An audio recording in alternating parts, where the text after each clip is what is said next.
Greetings.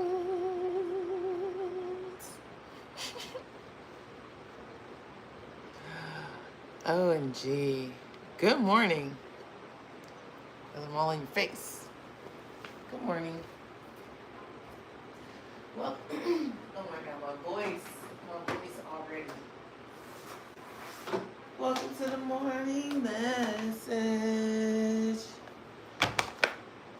Dun, dun, dun, dun, dun, dun, dun, dun. Dun, dun, dun, dun, dun, dun. Good morning. Oh, or good afternoon. Talisha says, good morning. Good morning.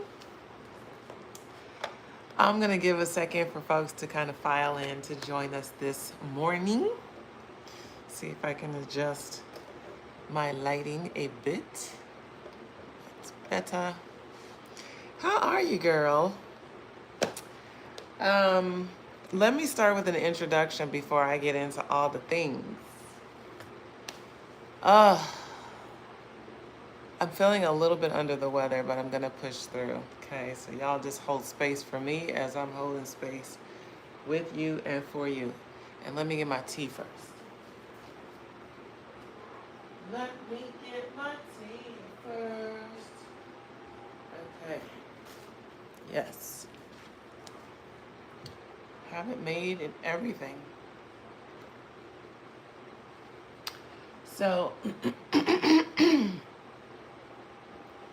I've been up all night, the last few nights, stressing myself out because we're finally launching Human Design in a Nutshell.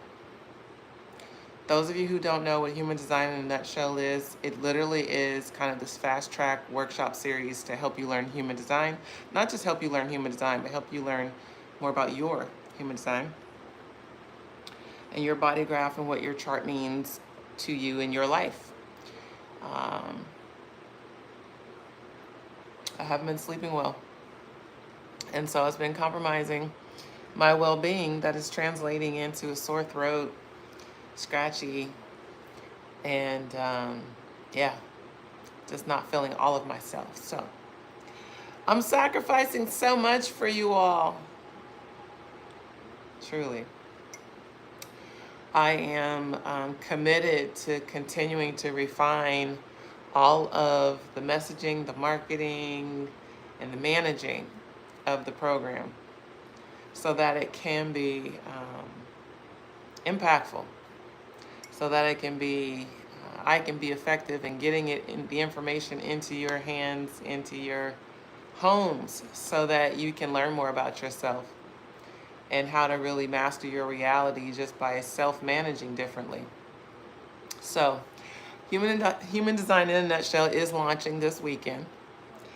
It is starting on Friday the 28th. I said this weekend. Did I say that right? Yeah. Friday the 28th is the first part of the workshop. You can take all 4 parts together, or if you want to just slow walk it or slow roll it because your budget doesn't allow for it right now, just take one workshop. And if you only can take one workshop, take day 2. Because day 2 is when we're actually going to get into some body graph reading. So we will give you instructions on how to pull your own chart. And when you pull your chart, excuse me, we are going to help you decode it, help you make sense of what it means in terms of your mindset and your daily habits and choice making as you move forward in your life. I can only encourage you to attend. The value is way beyond what I could ever charge you for it, because the gift of getting to know yourself in a more deeply rich way in our unconscious ways. There's so much that we're doing that we don't even notice unconsciously, bro. Your whole life is being led by what's in your shadow and what you're not talking about. But yet those are the things that we probably know least about ourselves. You know, your drives and motivations for things, you know, your impulses for certain things or preferences for certain ways of being that maybe you've been criticized for because you weren't like everybody else around you. It's like when you start learning your human design, you really do come to learn what is unique about you. Like, not about Geminis or not about Leos or Sagittariuses. It's like you specifically. So again, it's a 4-part workshop series. We're starting with the basics on Friday the 28th. So if you have no idea what human design is or have very limited knowledge, it's going to be a fun, interactive way to get to know more about it. Day 2, Saturday the 1st, March 1st, it will be, again, the group body graph reading. So, again, all of this is virtual online. We will teach you, and I say we, myself and my partner, Victoria Lee. Shout out to Vicki Lee. We will teach you how to decode your body graph so that you can contextualize it in your everyday life. So, like, what does it mean to have an open head center? What does that mean to have a defined will? Like, how does that translate into how I move in the world and how I make decisions? And how I know what situations and opportunity or things are right for me. So we're going to do all the things on day 2. Day 3 is more of learning how to live. So when I say learning how to live, clearly you're doing just fine, or maybe you're not, and that's why you're open to this conversation, is because you're not doing that great with your decision making and choosing what's right for you. So that's even greater reason to take this Nutshell program. Hi, Dylan. But day 3, which will be on Sunday, the 3rd, again, is all about application. So it's all about learning how to use your strategy and authority. So those of you who might be a little bit familiar with human design, that's what we're going to be talking about, is how do you best make decisions? How do you best navigate divine timing in the world?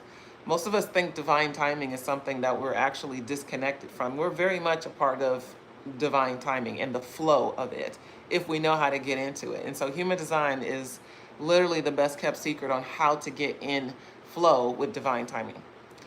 And then day 4, I'm almost done. Day 4 is human design in a nutshell. It's human design for business success. Human design for business success is just what it sounds like. It's teaching you how to use human design to leverage yourself in the workplace, in your career, and if you have a business.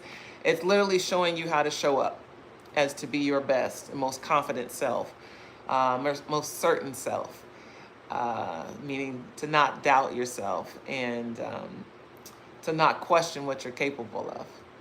Okay, so aside from that, you get a lot of tips around how to market yourself. I get a lot of questions around social media marketing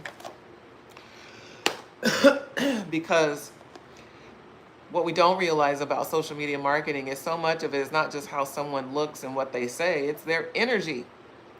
It's like if someone's real boring and drab, that actually might be their natural energy flow. And if it is, we'll get it and we'll like it, like Nara, right?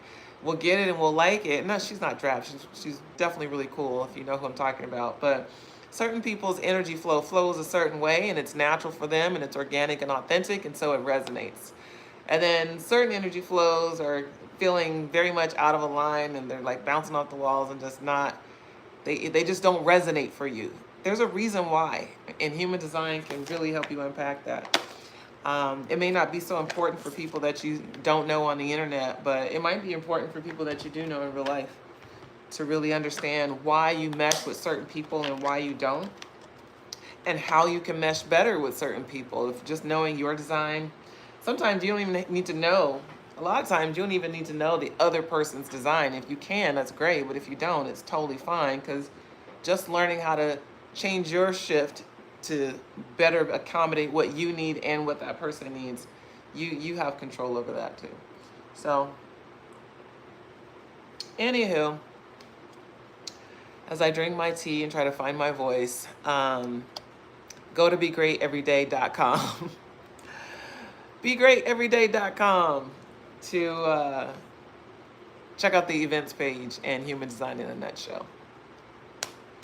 And check out any of the pages you want. Feel free to give me lots of feedback because we're working on it. All right. My throat is sore. Thank you for liking the video, beautiful people. I certainly appreciate it. So let's see what else we're getting into today. It does feel like a conversation about health, if I'm being honest, and it's probably a conversation I need to hear so that in the midst of all of my ambition, I don't forget about myself, which is what we all commonly do. And this is a fast way to get to burnout, right? When we forget about ourselves, when we're not acknowledging what we energetically need to feel healthy and vibrant, safe, fulfilled. Um, it's like when we don't know what we energetically need, we can unconsciously abuse ourselves, okay? When you are not really paying attention to what you need, then you have a higher likelihood of of not providing it. And when I say of what you need, again, I want to talk energy. Paying attention to your energetic needs. What kind of vibes work for you? Okay. And that's not just the vibes between you and somebody else. It's like the vibes within you. How much peace or harmony or resonance do you feel in a given moment? Like that matters. So I feel like we are going to be talking about health and what I want to describe as vitality.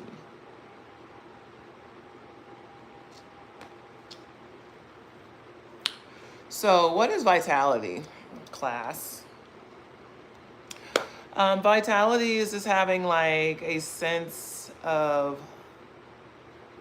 zest for life. And that zest meaning a sense of feeling good inside your body. Okay.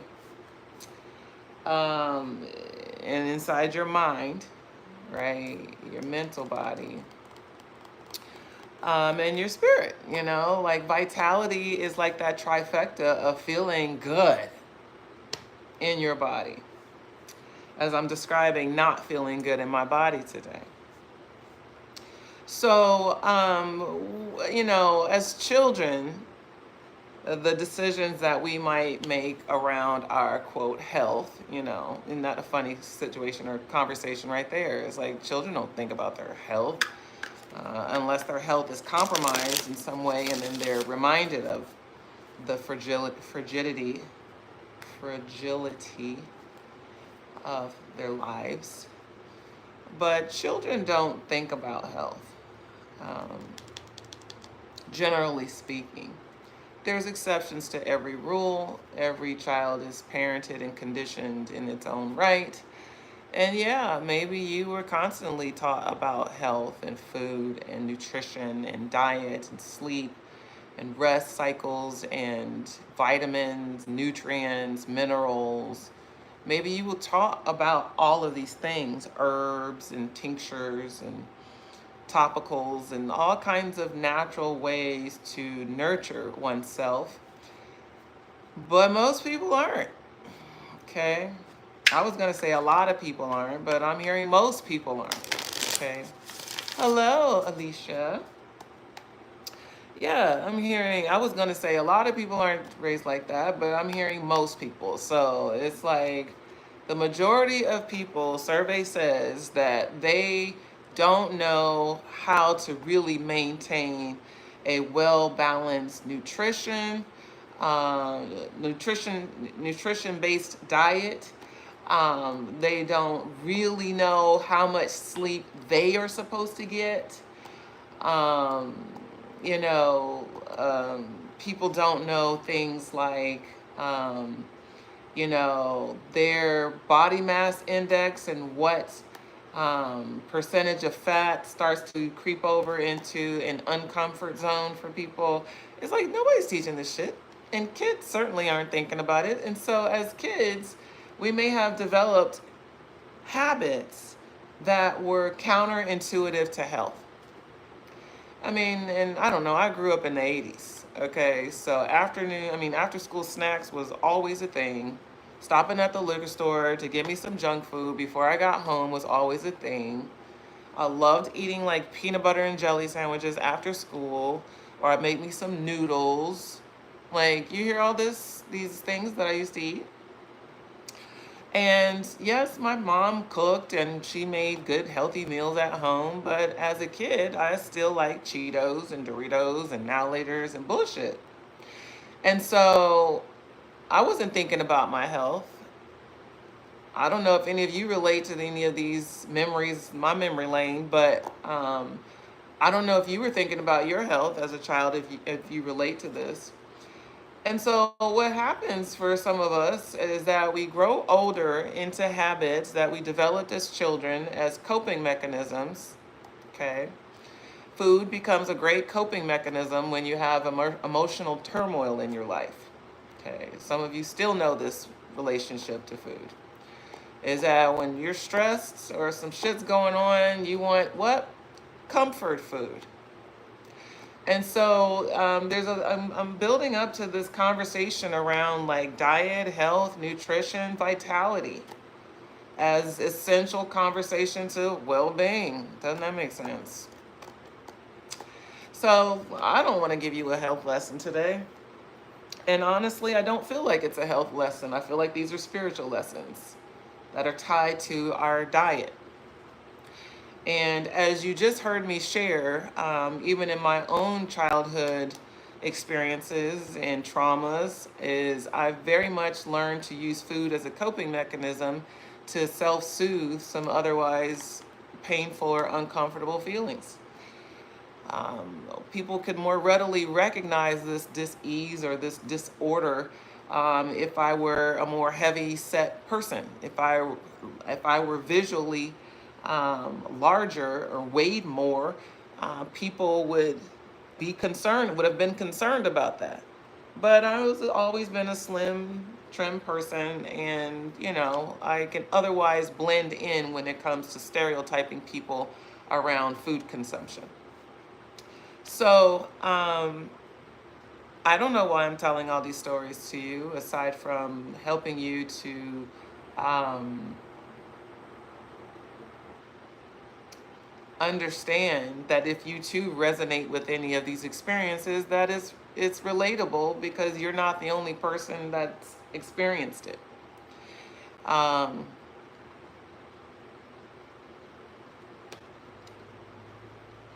Many of us have had very unfortunate things happen to us in our younger, early adult years.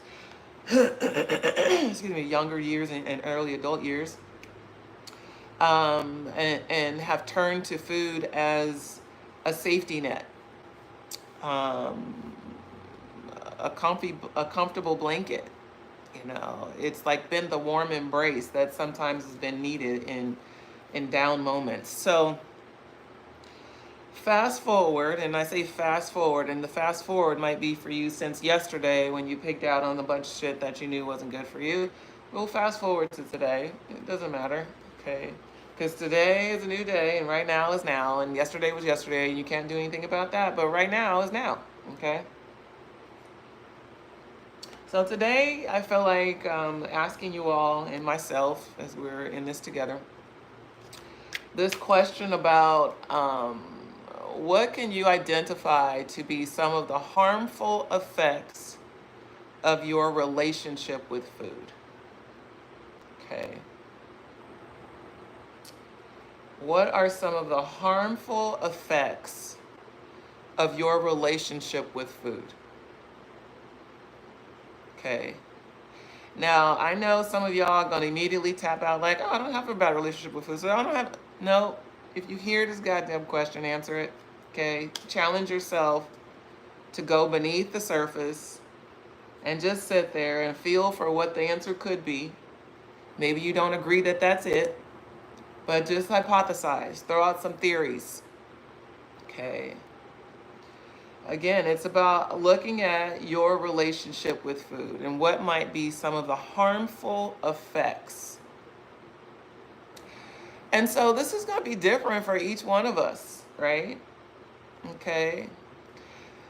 This is going to be different for each one of us. I know people who have rebelled against healthy eating because they ate so healthy as a child. And so now it's like, I want to do the opposite. I want to eat whatever the fuck I want. Okay. So you get kind of this opposite um, reaction. Okay. The trauma looks different, but the impact still holds the same, is the harmful relationship with food. Okay. So, this is an interesting topic, given we've been talking about all kinds of things. I mean, we've been talking about all kinds of things all the way through, but most recently we've been talking a lot about divine timing and spiritual and physical elevation, tapping into a new season, and now we're talking about food. And I know food for me personally is always a hot topic, so I'm sure that's a part of the reason why it's coming to fold. But it sounds like it is for you all as well, because we're here talking about it, and it's in a collective message. So it's not something that just came up for me in my journaling. That could have been just for me, but it's here for all of us. So, what are some of the harmful effects of your relationship with food? So, okay,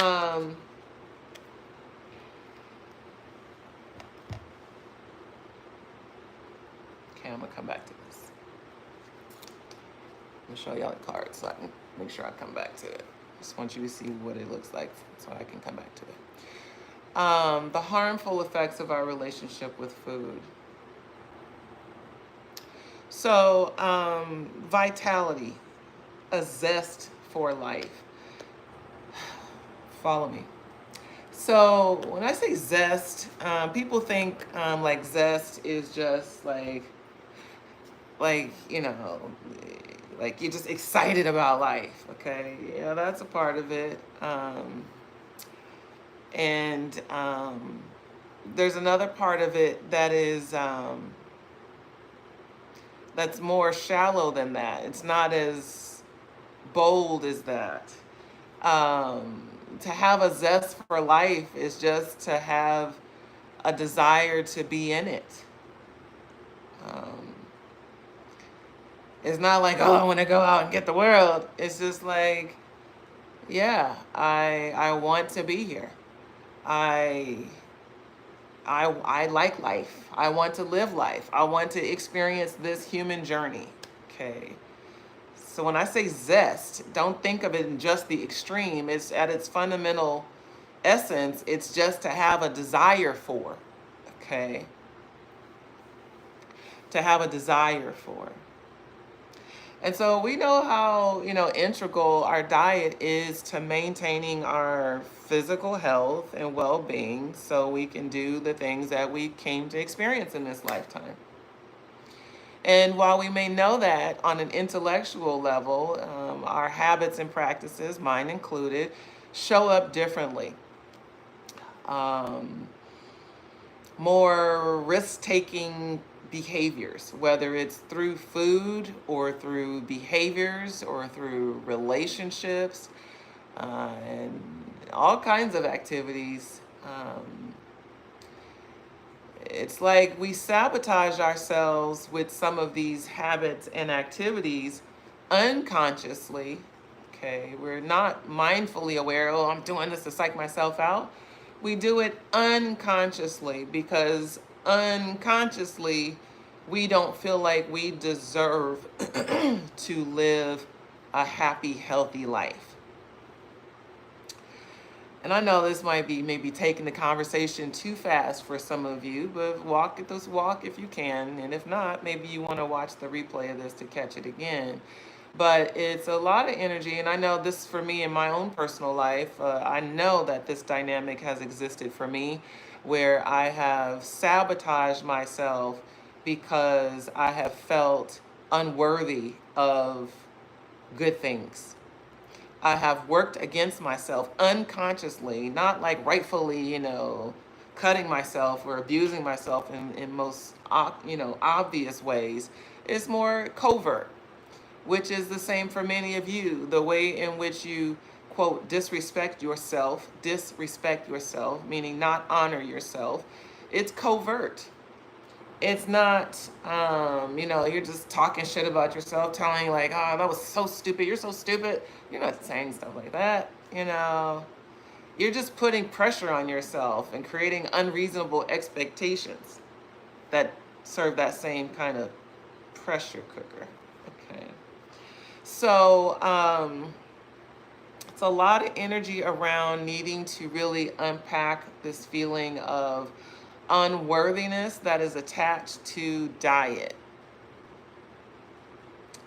Now, again, this is going to look different for each one of us, okay? This is going to look different for each one of you. For some of you, your relationship to food and its harmful effects come from your rigid discipline, okay?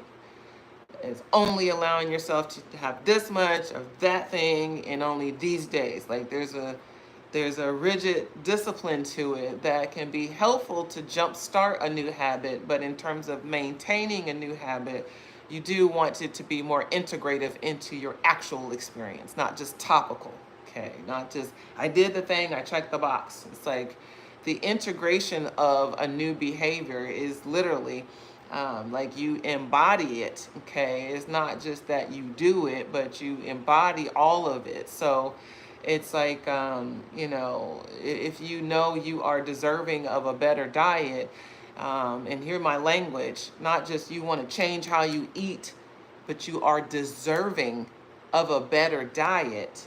See that language shift? That's a momentum shift in the language. To know you are deserving, because you deserve to not just live, but to thrive. Not just live to survive, but to thrive, like to do well, to do big, to do greater than what you might imagine. All of those things be tied to what you eat. Like your relationship to food is not just about nutritional effects and impact. It has a lot of psychosocial impacts. Your relationship to food has a lot to do with experiences that you've had that hurt you. When they say, who hurt you? Some of us have a long list of people on that list, okay?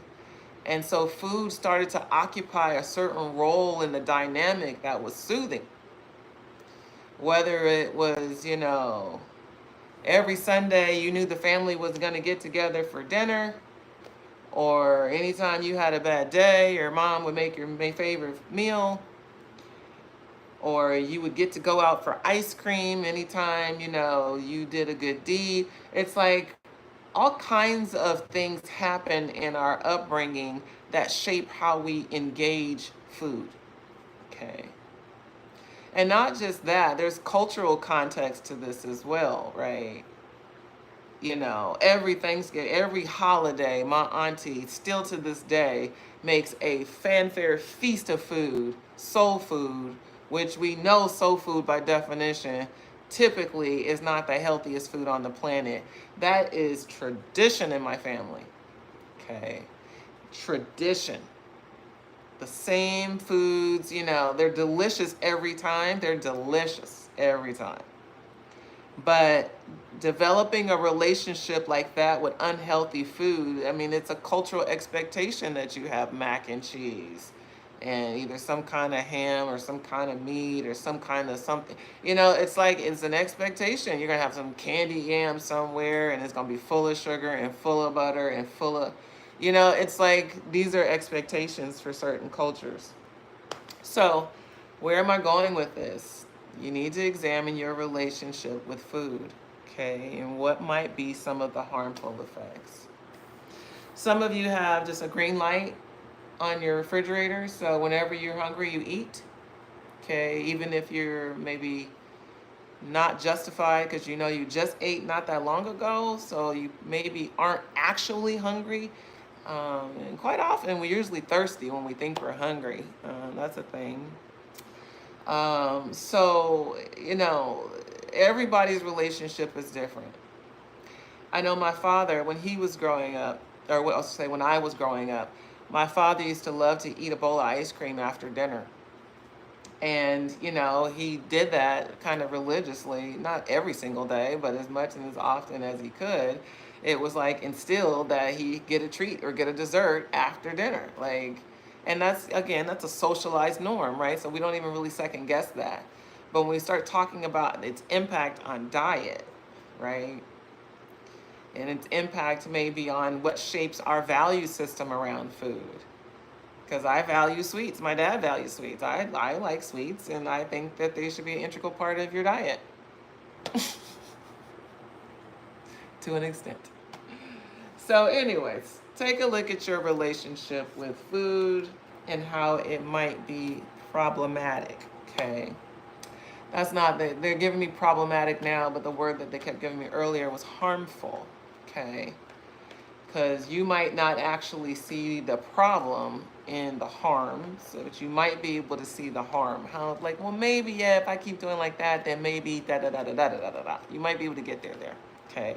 If I tell you problematic, you're like, no, I don't think that's a problem. That's not a problem. Okay. All right. So I have a card, and I'm working with, I don't remember what this deck is called. It's a Gabby Bernstein deck. I cannot remember what it's called, so don't hold me to it, but I'll just read it because it's got, it's one of those cards that got a lot of words.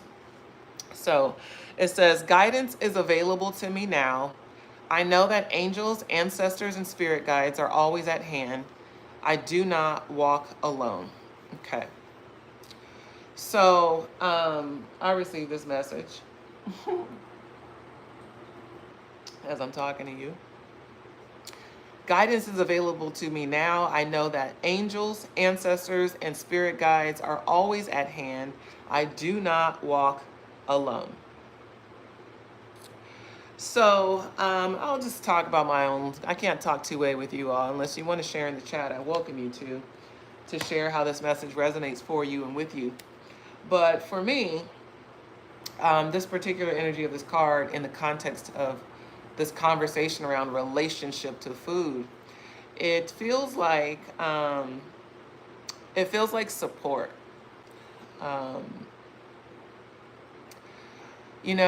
Things like food addiction. These are real things, okay? Food addiction is a real thing. We tend to look at food addictions as something that is unique to someone who weighs more.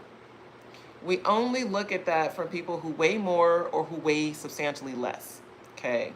And so I see substantially less. If someone looks undernourished or underweight, then we might start to question their food intake and what's really going on there, right? But anybody who can blend in between, nobody really questions what they're eating. You must be eating the right things because you look, quote, normal, okay? So, I feel like this card is speaking to this need to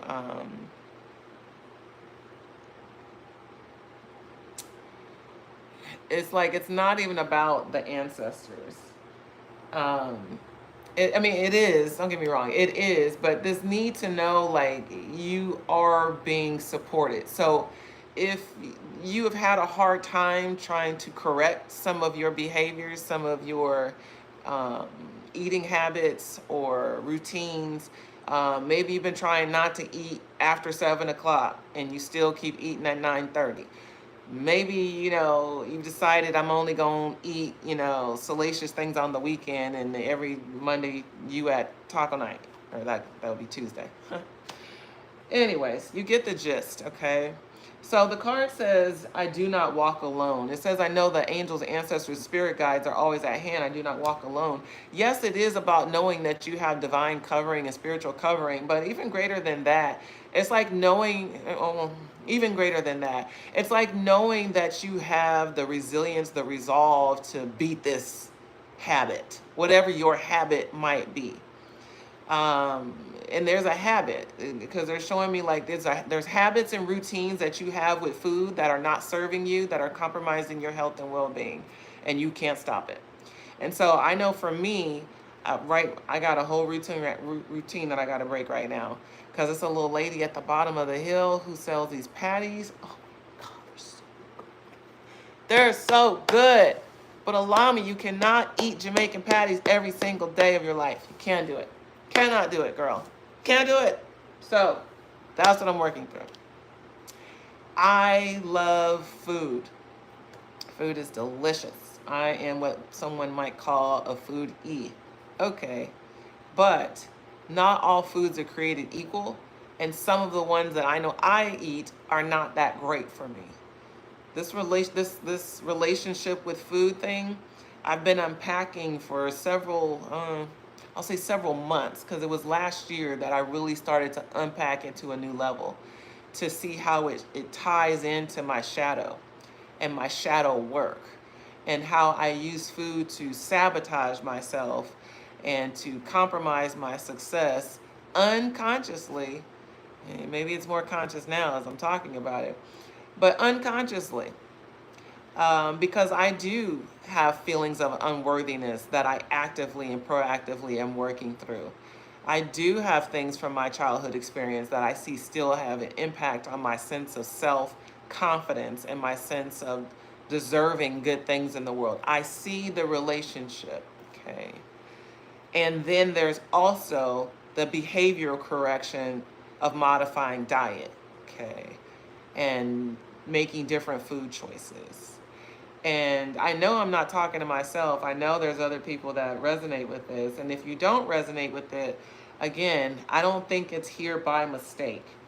Some of you have developed food habits that are very toxic to your relationship with yourself first, okay? Just because it's your routine doesn't mean it's justified and beneficial for you. Just because it's familiar in what you always do doesn't mean that's the best course of action for you, okay? So use this as just a creative playground, if nothing else, just to brainstorm that if there were a problem, what it might be, okay? Let's just create that kind of container right now, so where you don't have to acknowledge anything as truth if it doesn't resonate, but just create a container right now to explore the possibility of how you treat yourself and how you manage your diet and how you prep your food or not, how all of these things play into your unhealed self, okay, your what we call your shadow self, or your lower vibrational self. Call it whatever you want, okay? Oh, I probably should charge this phone.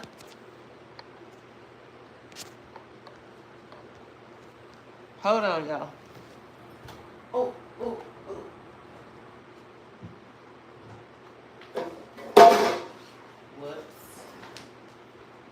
Whoopsie daisy. Okay. Boop, boop, boop. Okay.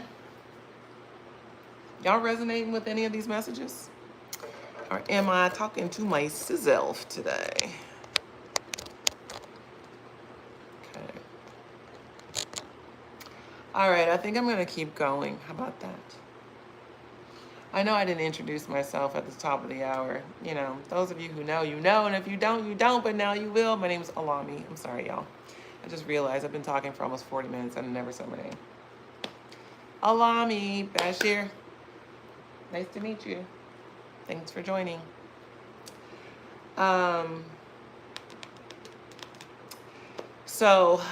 Just to continue to bring that last message to a close. So those of you who may be challenged to correct or struggling to correct some of your food addictive behaviors, it's like, know that you are supported by the divine, okay? Know that you are supported by the divine, and there needs to be a behavior correction, okay? Very direct message. It's all the vibes of this is not a test, this is not a game. Okay. And I feel like they're really emphasizing this because as we've been talking about spiritual elevation and opportunities and abundance coming in, into your lives in this next season. Like this year feels like, and as much as it feels chaotic, it also feels like a very aligning year for so many of us. Like it just feels like so many things are lining up finally. It's that kind of thing. Like things you might have been waiting for and hoping for. It's like this is the year that those things start lining up. Okay. So I love that for us. But yeah, it's like you got to be healthy in order to do the things that you dream of. You've got to have um, vitality.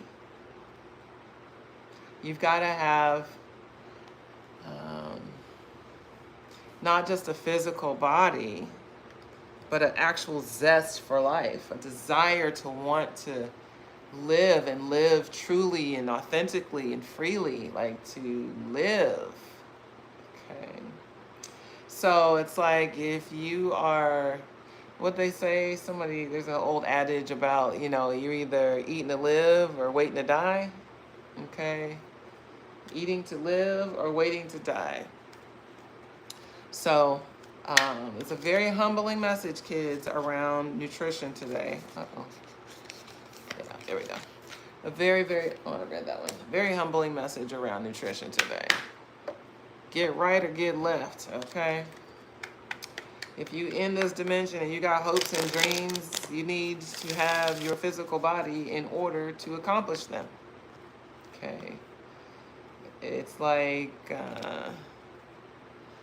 the learning to discipline oneself. Okay, so as I was talking earlier about some of us having really harsh disciplined routines around food, one might use some deductive reasoning to say, well, if you're someone that struggles to maintain a healthy diet, then maybe you need some more disciplined routines around food. And so therefore, that has to be a successful method for behavior correction. And no, it's not. That's not how it's coming. So it's like learning how to become an intuitive eater. Okay. It's learning how to become an intuitive eater. It's like any other decision we ever make in our lives, we want to make it intuitively. That is the best course of action for getting the most authentic response.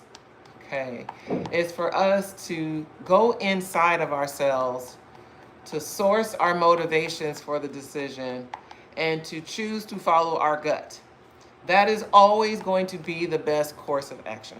Okay, and don't believe me, just experiment with it and see what results it gets for you. But make sure that you understand your human design so that you know how to tap into your gut, because most of you don't and you think you do, and that's why you keep finding yourself on the wrong trail. So there's that. And just another quick reminder about the Nutshell program this next weekend.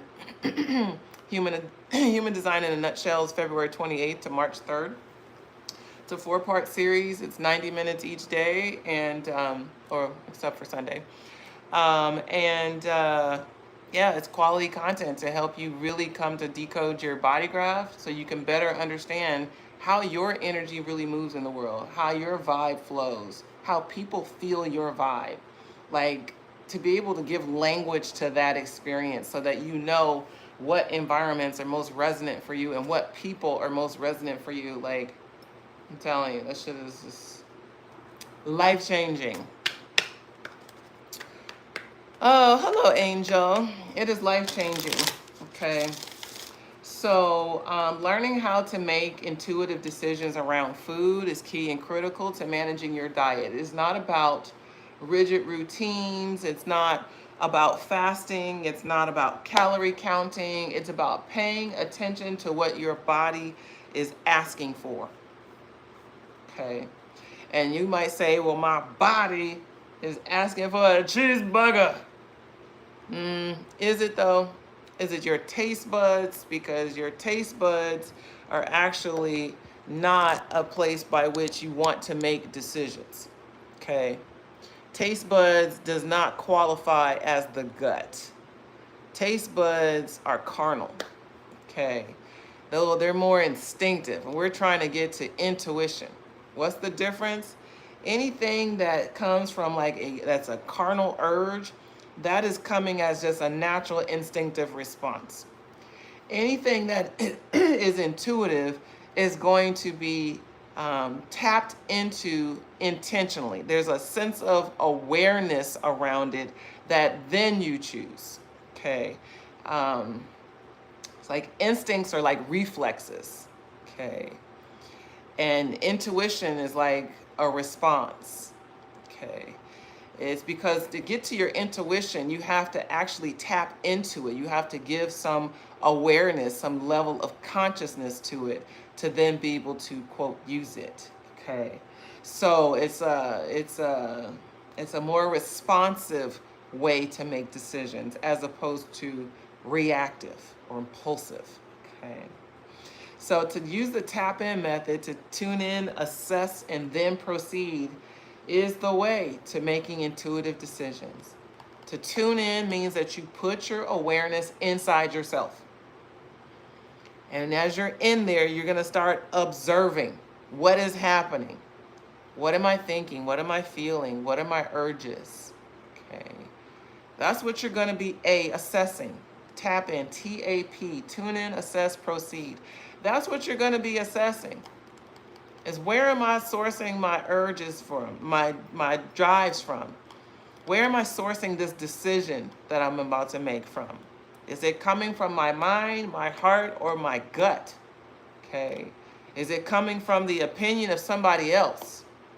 Where am I sourcing this from? And to focus on your gut, that deep-seated knowing that we all have, that we have different ways of getting to.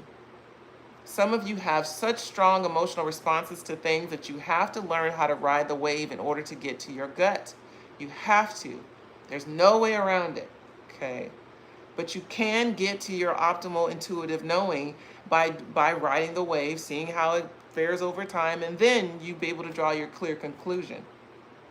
Others of us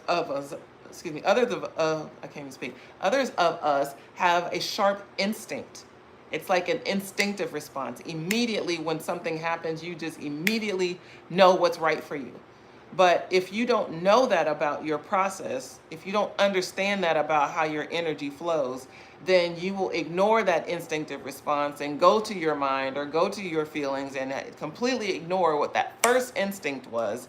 And now you're making decisions that are based on other drives and motivations that are not your true north. But when you learn how to tune in, assess, and then proceed to make a decision, it's just like you're going to know what you need to eat. You're going to know what not to eat. You're going to know, your body's going to tell you what it wants. You're going to be like, damn, I'm craving green beans, and I ain't had green beans in a minute. I don't know what vitamin, they're showing me vitamin A. I don't know what's in green beans, but clearly your body is saying, I need that. Okay. It's like even when your body asks for water, give yourself some water. Water break.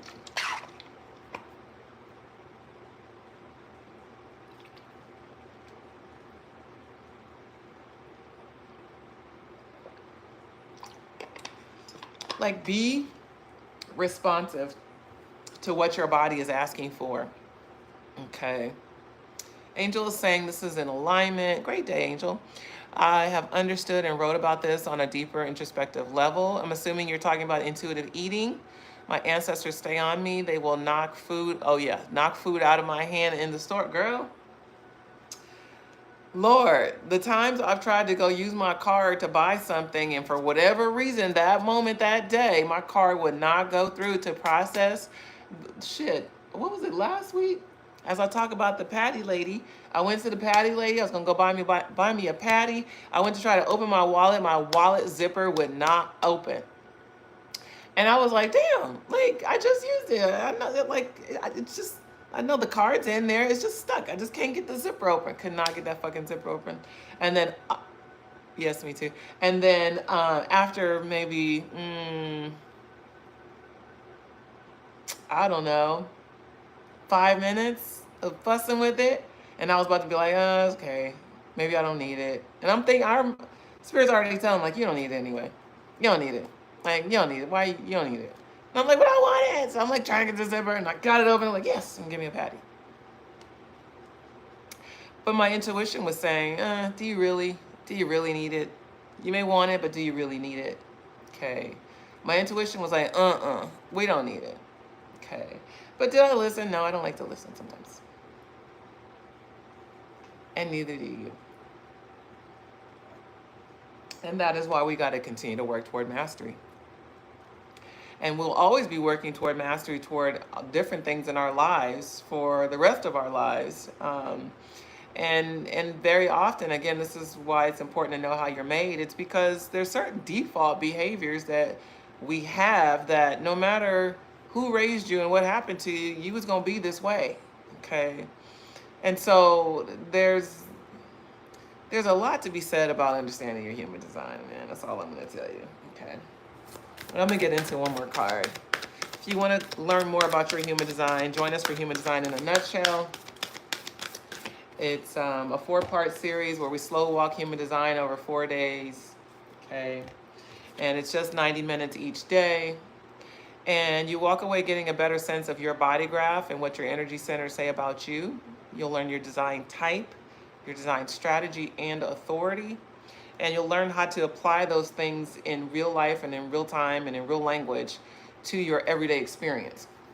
And so you can do one workshop for $99 or take all 4 for $197. You choose. If you only want to attend the body graph reading, that's on Saturday the 1st, just do that one. And if you are available to do the series, do the series. Do the series. Okay. All right.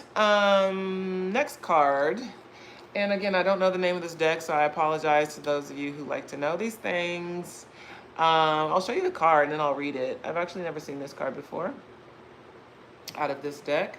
But it says, the difficult relationships in my life are the perfect mirror for me to look more closely at my own behavior. The difficult relationships in my life are the perfect mirror for me to look more closely at my own behavior. Didn't I say that? Like your shadow, your food intake, your relationship to food is tied to the stuff in your shadow. Unhealed feelings, broken relationship, difficult relationships in my life are the perfect mirror for me to look more closely at my own behavior. So it's like, if you're trying to identify like how did I get here? Like, it's beyond just kind of taking inventory of what were some of the, food choices or food options in your home, and what were some of the familial patterns and routines around food. Like, even beyond that, it's like looking more closely at how those experiences are impacting you now. How those experiences maybe have created an impression on you that you are still playing out now. Okay, it's like, it's not just taking inventory of what it was, but it's looking for the relationship to how you engage your life right now. And this is like deep work. It's like, this is hard to do on your own, okay? It's hard to see yourself, right? It's your story, it's your lived experience. You had a firsthand seat at all of it, so it's hard to kind of take another seat to see another perspective when you're so close to it, literally. But it might be something that you talk to with a partner or a trusted friend to try to unpack it through conversation. Is what that might look like in terms of what experiences you had in your younger years that might be playing out in terms of how you engage food now. And tying in this theme of vitality, it's not just your relationship to food right now, it's like the harmful effects of food, your relationship to food, the harmful effects. So again, this is hard to kind of unpack by yourself. Even the most introspective folks will overlook things just because it's you. You naturally know the narrative and the stories and the experiences, so you're less objective. You're not able to see it, but it's saying it's a perfect mirror So as I was describing some traumas, so all traumas are not created equal either. You know, not all traumas hurt in the moment. Okay. And so not all traumas are physical or sexual. Sometimes it's emotional or psychological. And so, I've had friends who have had food scarcity issues, where their mother didn't give them food when they were hungry, as an example. And there was, I guess, food, I'm not sure if the food was available or not, but didn't give it to them, which makes me think that there was food available. And so, of course, that has really harsh and detrimental impacts on one's psyche, right? Um, but it's like looking at not just its impact on psyche, not just its impact on routines and habits, but the impact on the psyche, okay? Paying attention to, so how would that impact someone's mental well-being or psychological well-being, you know aside from having maybe a scarcity mindset around food, how else might that impact? So again, this is like this is tiered deep level work that is hard to do on your own. You really need a coach or a therapist to hold that space for you, to kind of let you do that deep exploration. But it's imperative to do that deep exploration, because some of us are really sabotaging ourselves through food because we're not taking care of our health and well-being. I know I'm guilty of this. I know, I try. It's a balance. It's a blessing and a curse to be slim, because just because you're slim doesn't mean you don't still have certain dietary guidelines to follow. Just the vanity is only a small metric of our health, right? So I'm working on this in my own life. I welcome you to really lock in on this message, because the fact that you're hearing it is for a good reason, and don't overlook it. Okay. All right, and these two cards came out at the same time, so let me kind of see what they say. Instead of taking on the fear of others, I reflect love. All that I need is coming to me in all the ways I could have ever imagined. So I don't know, but I do notice that they both have a moon on there, so that speaks to like drives and urges. Okay, so we're talking drives and urges. Okay, so it says, instead of taking on the fear of others, I reflect love. Okay. So they're giving me, so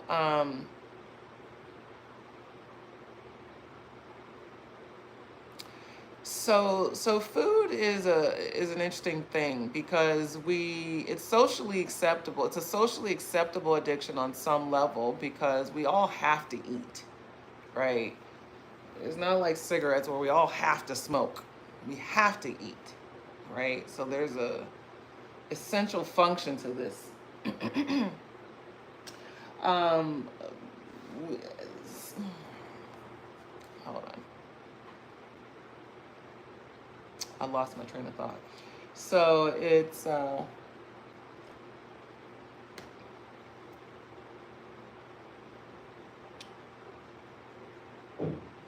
yeah. So food can often be used in socially acceptable ways that are very destructive. And I'll give you an example. And so, and this might not seem like very important or very significant, but it's coming through the message, and these are channeled messages, okay? So it's like, you ever gone out to lunch and you weren't hungry, but you were doing it to like meet up with somebody?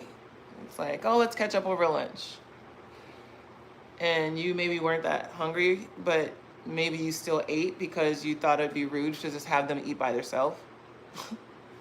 Like, this is a socially acceptable way for us to abuse ourselves with food.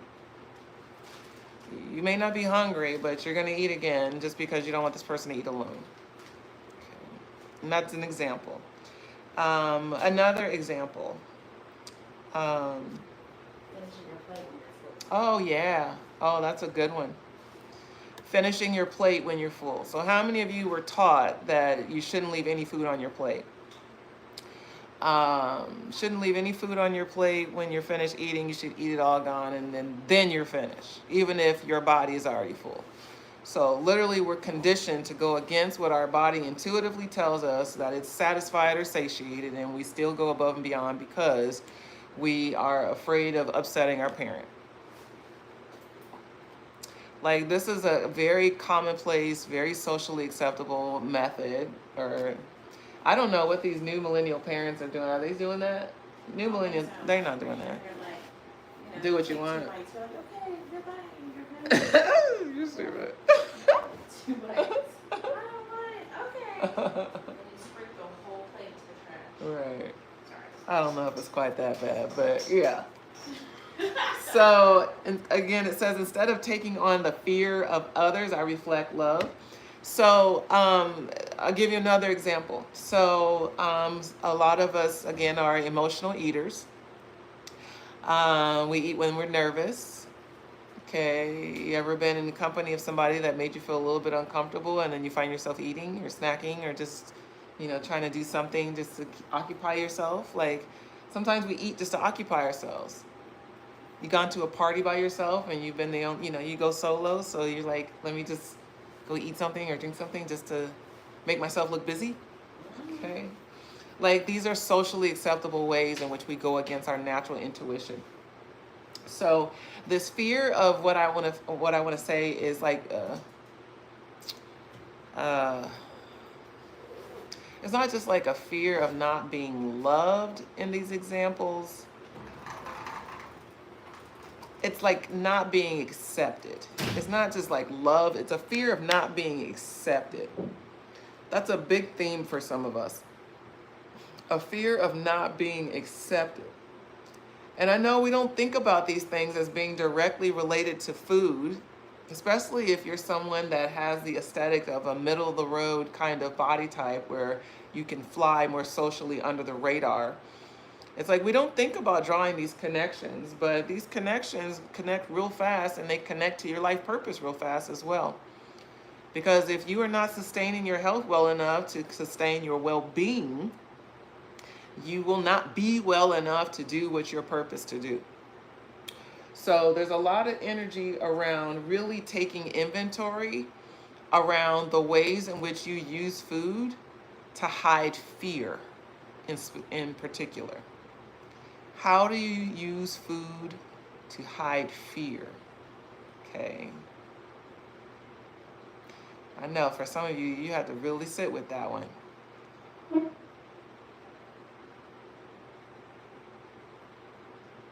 Yeah.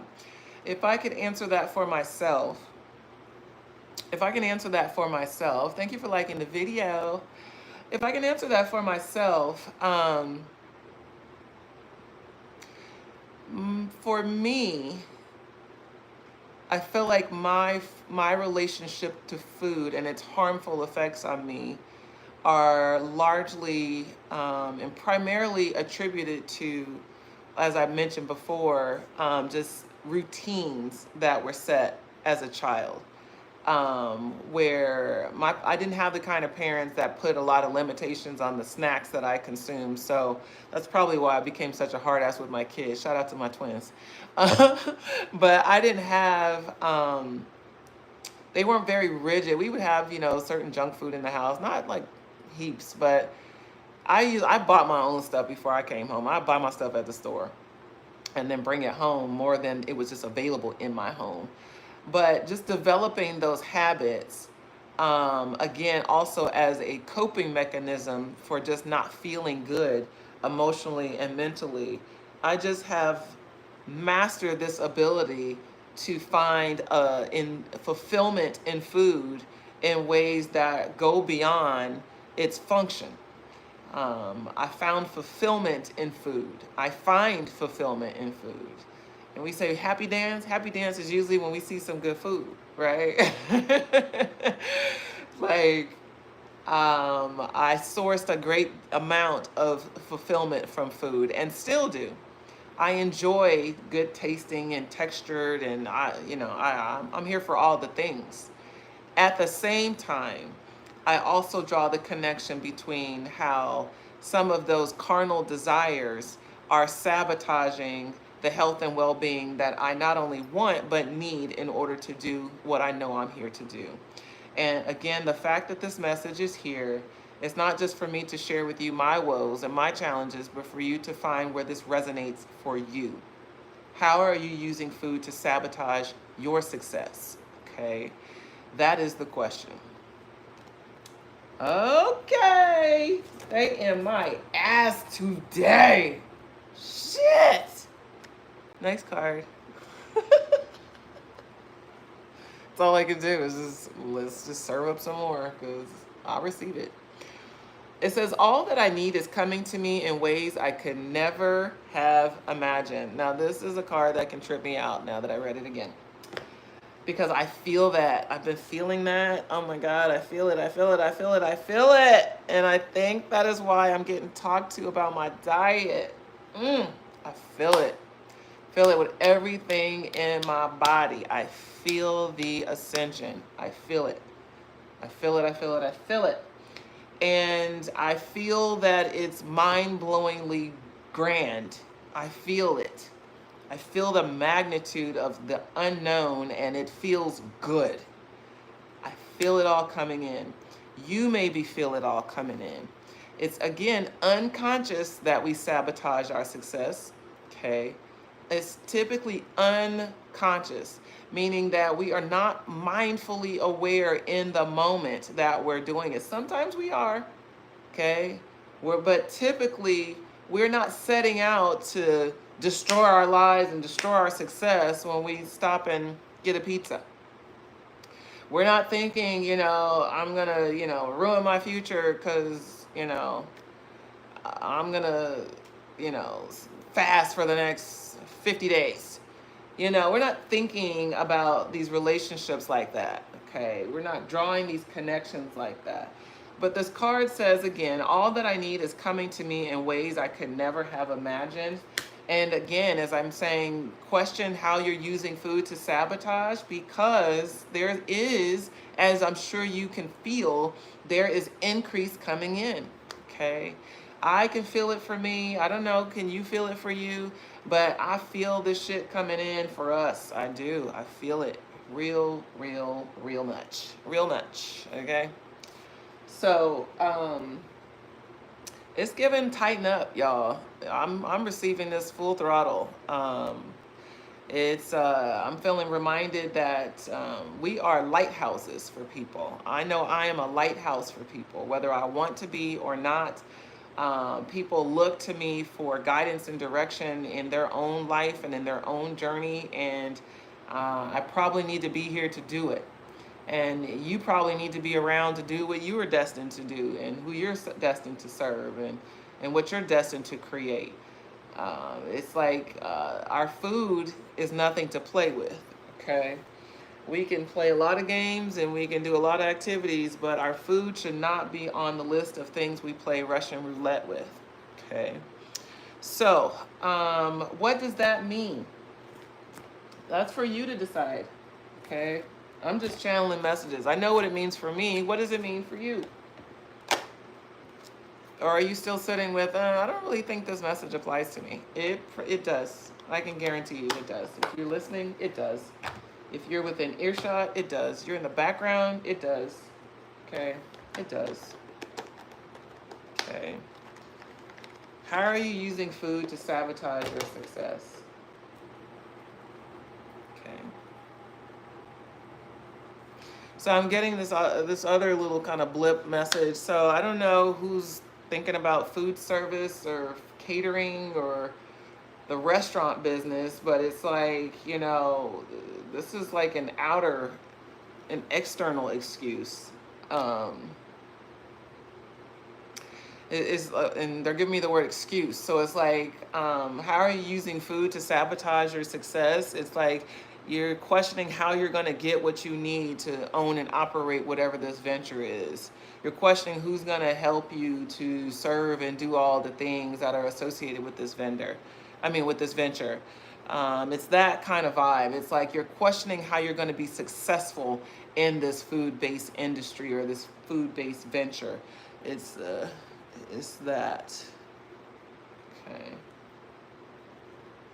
So how are you sabotaging your success? With negative stinking thinking, with pessimistic thinking, with low expectation, with fear-based expectation. Okay. It's sabotage through mindset, okay, through what you mentally focus on. You're focused on what can't happen and what voids are there, as opposed to what can happen and what possibilities are there. Okay, so it's just that. All right.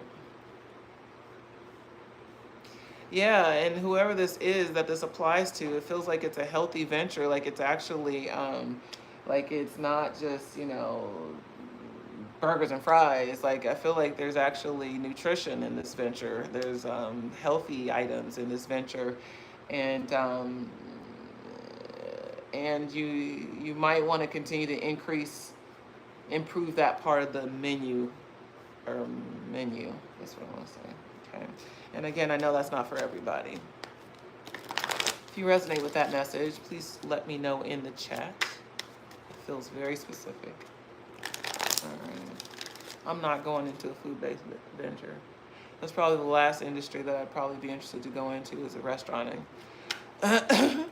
Unless it was like a small thing that had like 2 or 3 items on the menu and just that's it. It's like, the In-N-Out burger model. They serve you burgers, fries, and drinks. That is all. Okay? That is all. Okay. Let's see what last messages are here. Dang, we've been on here an hour. Woo. Okay. Interesting. Okay. Boom. All right. So as we're talking about intuitive eating, okay, and being mindfully aware of your diet and its relationship to your emotional, psychological well-being, the connection between your diet and your sense of self-worth and self-love, okay, what you feel like you are worthy and deserving of in this life, okay. What else did we touch on? Yeah. Relationship, the harmful effects of your relationship with food. Okay. So the first card that came out says humor, and I said, "Oh, that's interesting. Like, how does that connect?" Okay. Specifically, that In-N-Out model. Yeah. That's a part of your dream. Oh, I love. So the card says humor, okay? And what is this about? What does this have to do with anything? Okay. I don't know who this applies to, but I feel like there's a need to stop taking, and this might feel really counterproductive or counterintuitive to what I just said, but this energy of not taking food so seriously. Like, what? The fuck? Yeah, not taking food so seriously. It says, I choose to focus on the lighter side of life. Okay. So when I say so seriously, it's like some of us want to really make some dietary corrections and improvements in such a way that we are eating healthier things, more nutritional things, and just an all around, better routine around food. And this energy of humor is not so literal as in to laugh at the situation or make fun or light of the situation, but it really is about taking a more lighthearted approach to food, okay? It has to be so regimented and this and that and that. It's like that intuitive means that it's intuitive. It's in the moment awareness, okay? It's awareness. It's awareness over a short period of time. It's awareness though. Intuitive means awareness. It's not just, oh, I'm going to eat, I'm going to eat that because I haven't eaten. It's like paying attention to what your actual body is calling for and paying attention to where that calling is coming from. Is it coming from your mind, your heart space, or your gut? Okay, where is it coming from? And depending, again, depending on how you are energetically and uniquely made, determines what your preference is. Okay. Whew. But it says take a lighthearted approach. So what that means to me is, there's some cheekiness to this message as well. It's like, if you got a meal prep, nobody said you got to go and buy them boring ass black containers with the clear plastic top. Like, you can go and buy yourself and start collecting lunch pails. Okay. You can make it fun. So where, like your lunch bag becomes your new accessory. Okay. And now it becomes like not just, functional to bring in your lunch. It now becomes like an added kind of part of your day. Okay. In a uniquely integrative way. It could look like something like, being more, and I'm saying the lighter side. So it's like being more, how do I say it?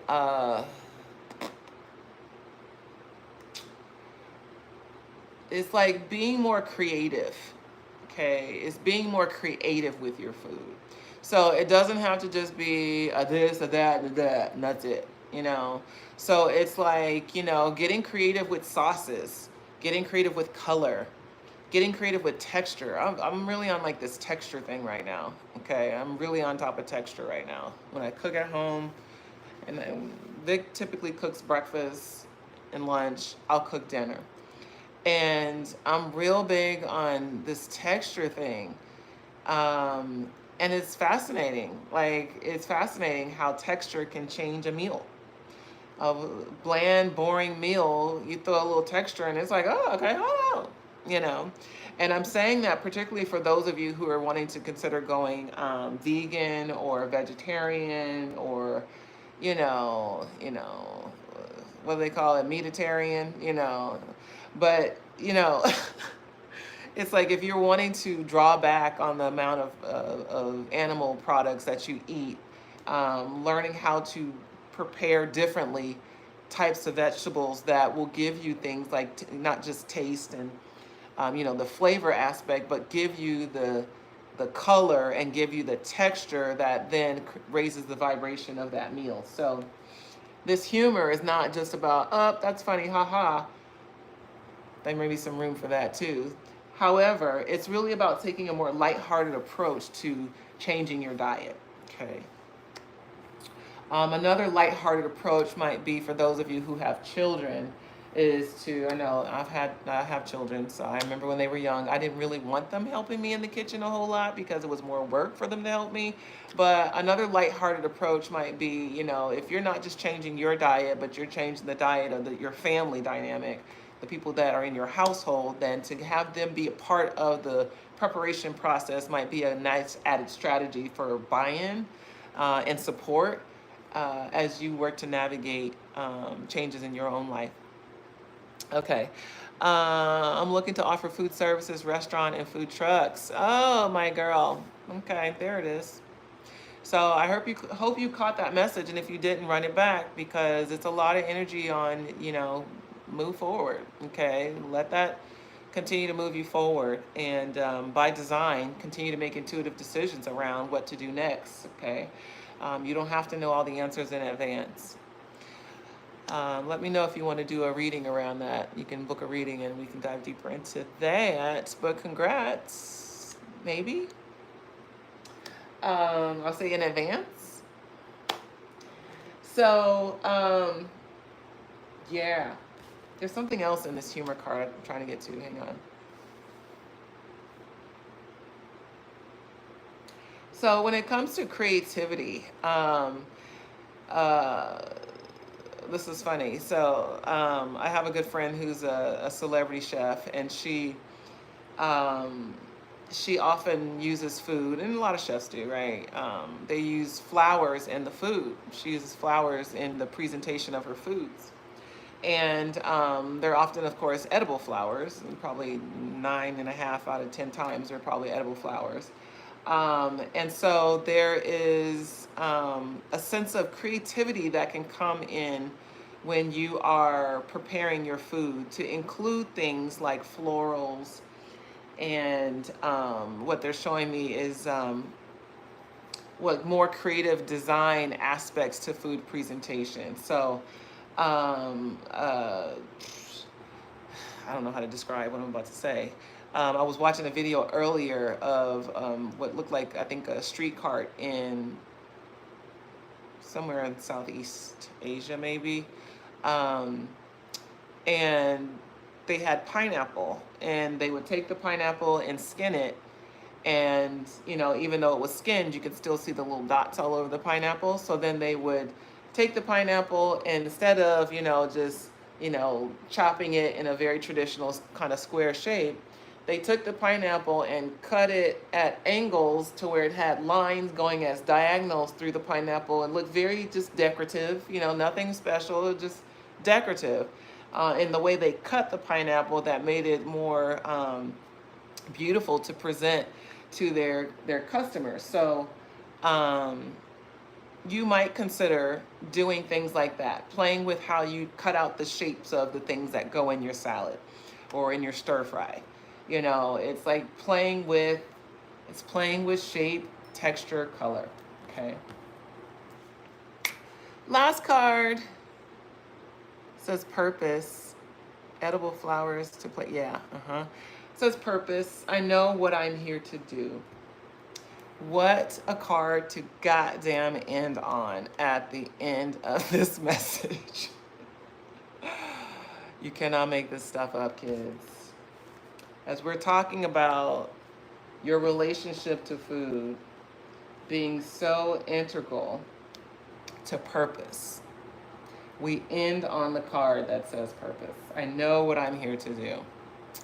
I know what I'm here to do.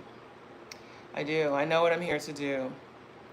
And part of my journey in doing it is learning how to self-correct my eating habits and how I self-care in my diet so that I can be here to do it.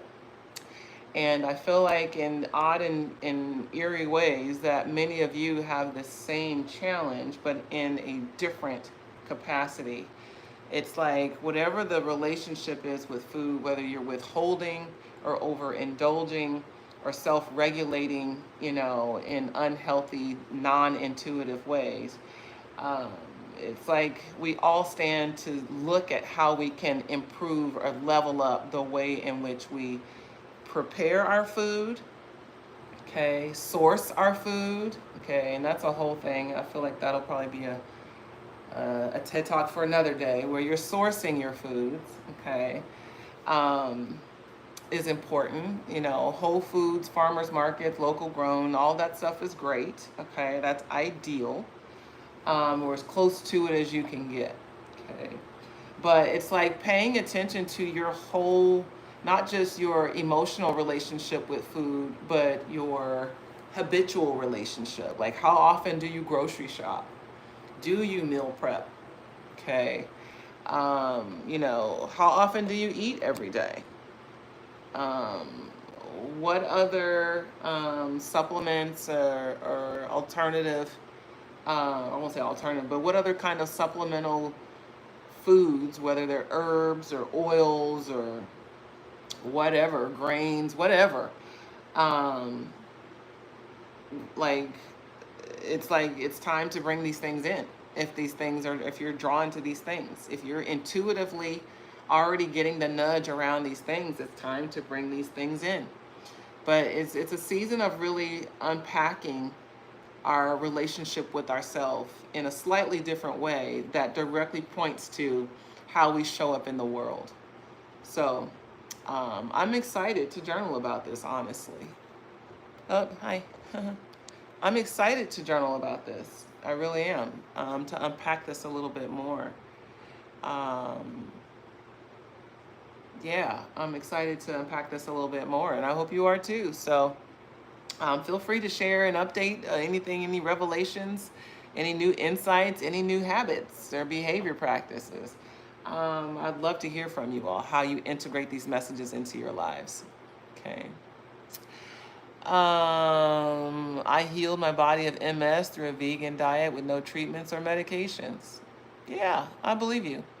Most of the healing was inner work. Yep, I believe that too. Being on the other side, I have to be mindful going back to unhealthy habits. I appreciate you sharing that, Angel. And man, I fully get it. I mean, like fully get it. Okay, the body is such a magical place. It has tremendous intelligence that is overlooked. Um, we often think that when we are having a physical challenge that it only has a physical source, and that could not be further from the truth. Even as I am telling you I don't feel well right now, I know exactly why that is. It's not because I caught a flu bug somewhere and now, I'm just susceptible to that. No, I know I've been putting myself under high stress situations the last forever. And in particular, the last week, I've been putting a lot of pressure on myself. And I'm doing a lot of things that I don't know how to do and that I don't even want to do, but I'm figuring out a way to get these things done. And the part of me that wants to master and have everything top tier into perfection, she's just having to go have a lot of seats right now. So that stress and pressure is compromising my health because I haven't been sleeping as well and I haven't been consuming as much of my water, but I did because it's, you see, so, and I'm sorry, they give you a, you did it, isn't that funny? So, I know the equation and how the math is mathing for me in this moment in this season. So it's for you to pay attention for you. God forbid you feel unwell right now, but go back to times when you did and see if you can trace it back to any other dynamics that were maybe playing out in your life experience at the time. It's pretty fascinating. And it's not always like old childhood wounds. It's not always the old stuff that be playing into modern day illness. Sometimes it's just like that grievance or that grudge that you haven't resolved with so and so or such and such. Okay. It's like sometimes it's just that sense of regret that you feel about X, Y, or Z, or that sense of guilt or that sense of shame that you feel about this, that, or the other. So it's like it doesn't always have to go back all the way back to, fucking adolescence. Okay, it doesn't always have to go back to your deep childhood. It might be some shit from 2 weeks ago or yesterday or any other time that's recent that you did not adequately process the feelings or the emotions in the moment, and it starts to show up as disease in the body. It just does. So as she's talking about having no medical treatments and no medication, it's a real thing that you can actually do some shadow work and heal other aspects of your body. Not just make you mentally feel better, but heal your actual body, your, your body, your physical body. Okay? So, more to come, kids. It's a great day for journaling.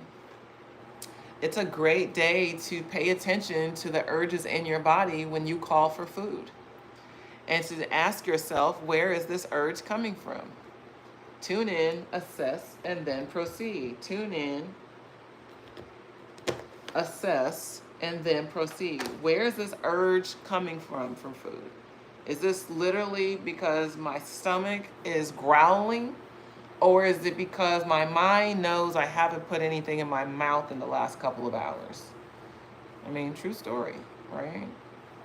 It's going to lunch today.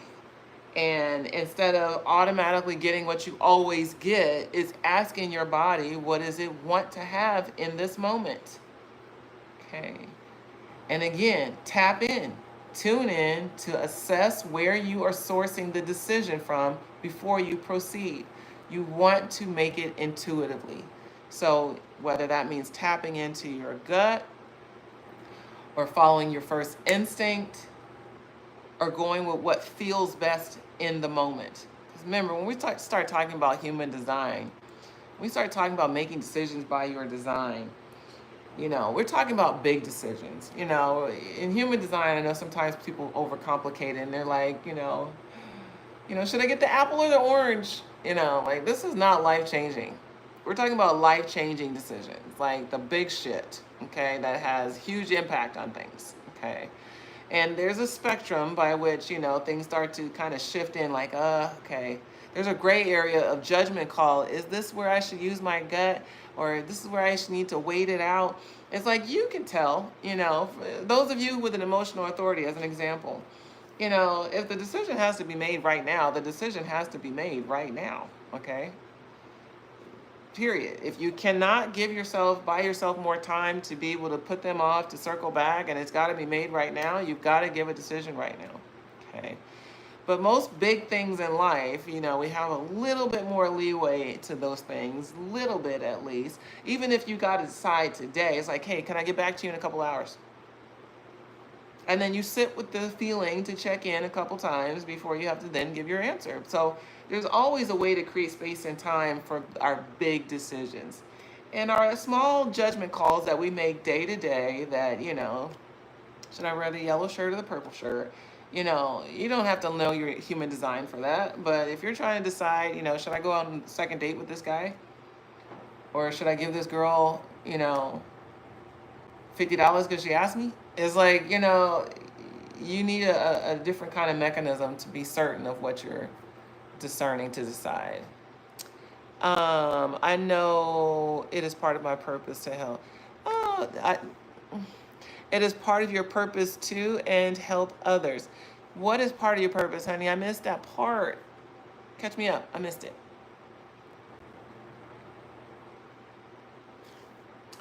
I love it here so much. Thank you for liking the video, y'all. I hope these messages resonated, I know it kind of felt off topic, or for me it did, felt a little bit off topic, and I was like, no, bitch, this is on topic. It's for you. Shit. Fuck. All right.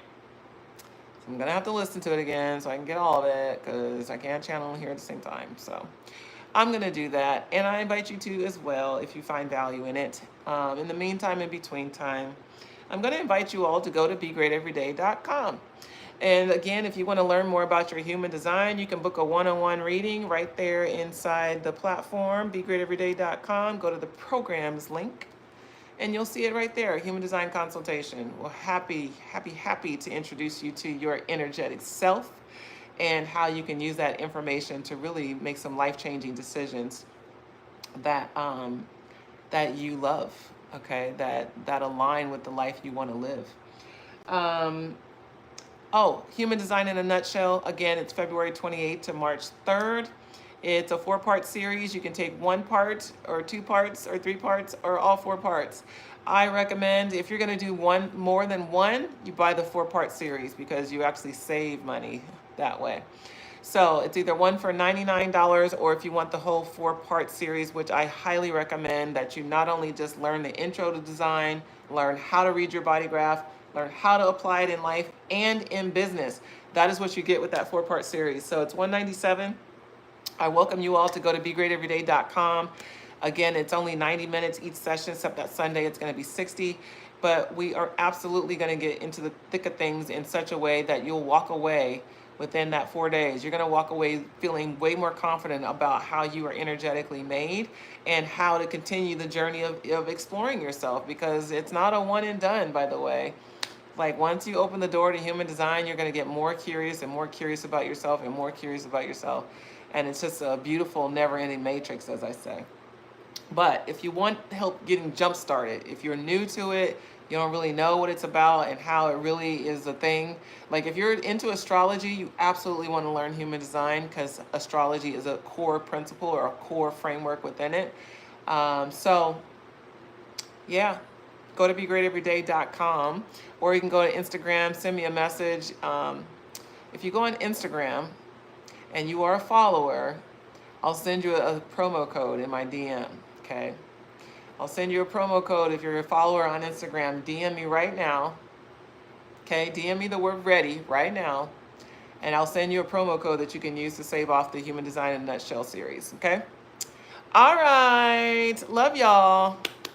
As I'll always continue to say, life does not have to be perfect in order for you to be great every day, no matter what. All you have to do is make the choice.